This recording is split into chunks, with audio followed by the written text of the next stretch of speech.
Bismillahirrahmanirrahim. Assalamualaikum warahmatullahi wabarakatuh. Materi khutbah Jumat singkat. Hadirin jamaah sholat Jumat yang insya Allah selalu berada dalam naungan rahmat dan hidayah Allah Subhanahu wa Ta'ala. Tak henti-hentinya kita panjatkan puja dan puji syukur kepada Allah Subhanahu wa Ta'ala yang telah memberikan kita nikmat iman dan Islam, karunia yang teramat besar yang Allah karuniakan kepada hamba-hambanya. Semoga kita selalu termasuk yang mendapatkan hidayahnya serta berada dalam keadaan iman dan Islam hingga akhir hayat kita. Dan tentunya kita bersyukur kepada Allah atas nikmat nyawa yang masih diberikan kepada kita, sehingga pada kesempatan ini kita masih dapat beribadah kepadanya, mengingatnya serta memujinya.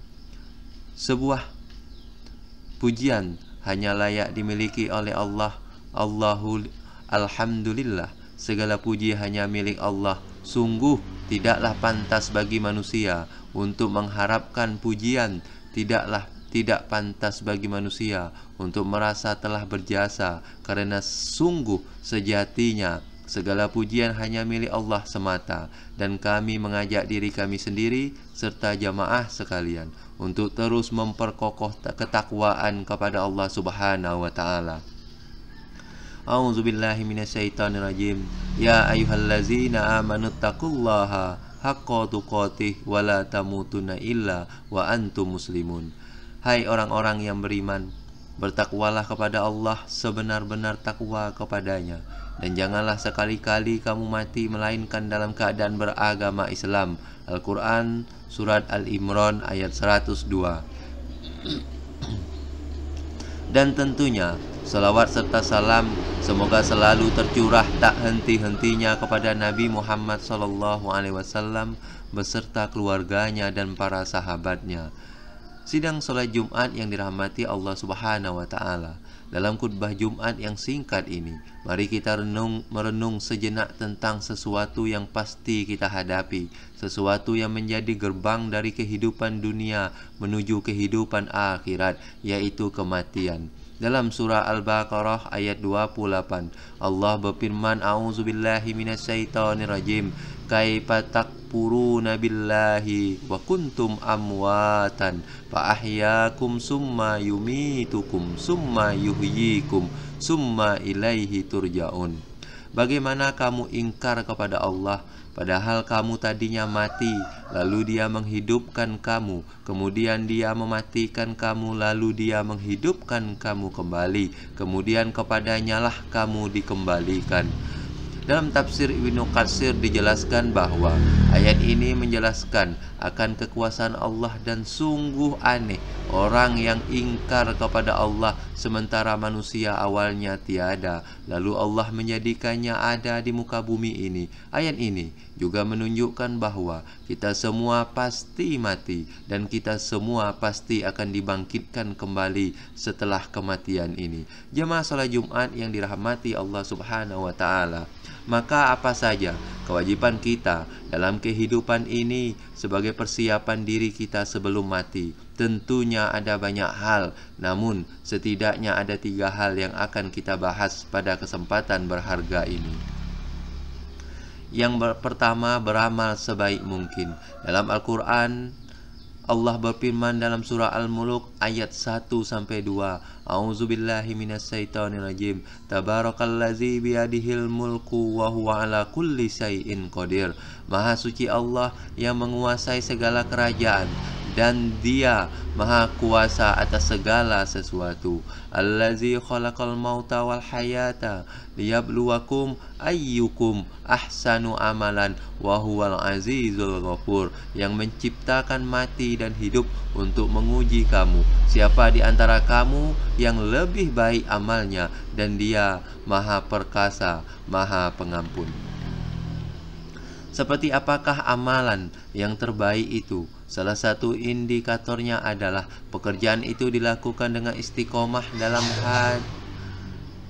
hadis sahih yang diriwayatkan oleh Abu Hurairah, Rasulullah Shallallahu Alaihi Wasallam bersabda, "Fa inna khairal amali adwamuhu wa in qalla." Artinya, sesungguhnya sebaik-baik pekerjaan adalah yang rutin berkelanjutan, meskipun itu sedikit. Beramal sebaik mungkin juga berarti bahwa pekerjaan itu kita lakukan dengan seikhlas mungkin, semaksimal mungkin, dan dengan sesempurna mungkin, baik dalam interaksi kita kepada Allah maupun kepada sesama manusia. Dalam tiap hak amal kita patrikan dalam diri kita bahwa bisa jadi itu adalah amal terakhir kita. Yang kedua, menyiapkan amal yang terus mengalir pahalanya. Di antara yang dapat kita persiapkan adalah dengan memperbanyak amal jariah, ilmu yang bermanfaat, serta mendidik anak kita menjadi anak yang soleh yang dapat mendoakan kita kelak sebagaimana hadis Rasulullah Sallallahu Alaihi Wasallam. Bismillahirrahmanirrahim. An Abi Hurairah radhiyallahu anhu anna Nabiyya sallallahu alaihi wasallam qala iza mata insanu an qata'a innahu amaluhu illa man salasatin illa man sadaqatin jariyah wa alama yantafa'u bih aw waladin solihan yad'ullah. Rawahul Muslim. Artinya, diriwayatkan oleh Abu Hurairah bahwa Rasulullah Shallallahu Alaihi Wasallam bersabda, jika manusia mati, maka terputuslah amalnya kecuali 3 perkara: sedekah jariah, ilmu yang diambil manfaatnya, dan anak soleh yang selalu mendoakan orang tuanya. Hadis riwayat Muslim.